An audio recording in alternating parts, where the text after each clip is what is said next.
Hello students, welcome back to the biology class. So in the last class we did the topic of genetic code, that means the codons, and we learned the properties of the codons. We understood in the last class that there are 20 amino acids, which is also called as the magic number, and these 20 amino acids, when arranged in definite manner and in variable manner, it is going to produce huge diversity of the proteins around us. So protein formation depends upon the basic building block, that is the 20 amino acids, and we all know that these 20 amino acids are coded by just 4 nitrogen bases. That means, but these 4 nitrogen bases have to be arranged in a particular manner, and that information is called as the genetic code. So those 4 amino acid, 4 nitrogen bases, we all know are the A, G, C, T.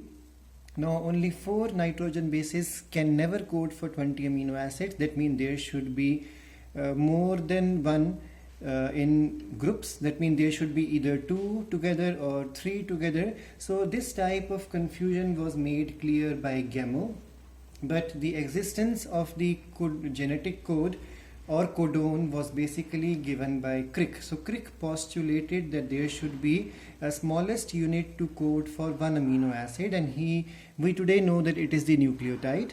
And these nucleotides, when put together in combinations, these combinations are called as codons. So there are codons. Today we know there are 64 codons which code for 20 amino acids. So the process of translation requires the genetic information to be transferred from a from a polymer of a nucleotide to a polymer of amino acids. But there exists no complementarity between these two things. There is no complementarity, or there is no such complementarity which we have seen in DNA 2 strands or DNA and RNA 1 strand. So such complementarity does not exist between nucleotides and amino acids. However, there were enough evidences available to scientists at that time to support that if you change the nucleic acid, there will be change in the amino acid, or you can say there will be change in protein. That's why it became clear that there is a codon or code. And finally, Gamow successfully stated that there are triplets of nucleotides. So when 3 nucleotides are put together, it acts like a genetic code or codon. And we know that there are 4 types of nitrogen bases. So when triplets means 64 codons are possible, 4 raised to the power 3. So 64 codons code for just 20 amino acids.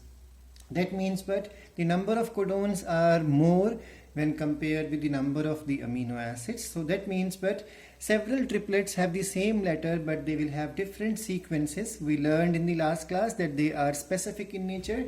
Every codon, one codon will code for only one amino acid, will not code for any other. We learned the examples also, with few exceptions also we learned. The second property we learned in the last class was the degeneracy, that one amino acid is generally coded by more than one codon. We learned in the last class that generally a amino acid is coded by 2 or 3 or 4 or otherwise 6 codons. The only 2 amino acids which are non-degenerate are the methionine and tryptophan, which are coded by just 1 codons each. So these are the exceptional one. Otherwise, all amino acids, 18 out of 20 amino acids are degenerate. We understood the concept of Wobble hypothesis. This is the reason behind degeneracy. And what is Wobble hypothesis? That the third base in this wobble or is not specific in the codons. And the first base is unusual in the case of the anticodons. So unusual base of the tRNA is always present opposite to the non-specific or wobble nitrogen base in the case of the codon. So this is the position which I told in the last class. We learned in the last class about the degeneracy property. I gave all this description to you, and I told that methionine is coded by AUG, and then the stop codons or the nonsense codons are UAA, UAG, and one more is there, UGA. And tryptophan is coded by just one codon. So these are the properties we learned in the last class. We even learned that the first amino acid to come is always methionine in eukaryote and N-formyl methionine in the case of prokaryotes. Exceptions are the GUG, which codes for valine, and these are the stop codons we learned that, and we learned the first one was UAG to be discovered named as amber, UAA the second one to be discovered called as ochre, and UGA the third one which is called as opal. We learned another property of the code, that genetic code or codon, that is the comma-less nature, and then they do not overlap, and then there is a polarity, that means reading is always from the 5' to the 3' direction. And we learned the property of the universality also. One other important thing we did in the last class was the contribution of Nierenberg, Mithai and the Dr. Hargobind Khurana.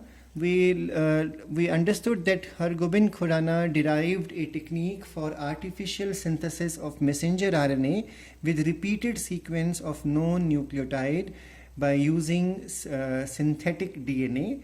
And the second thing we learned was that Nierenberg and Mithai, which they got Nobel Prize for this contribution, they proved experimentally that codons are triplet in nature. So this triplet thing was confirmed by him by experiment.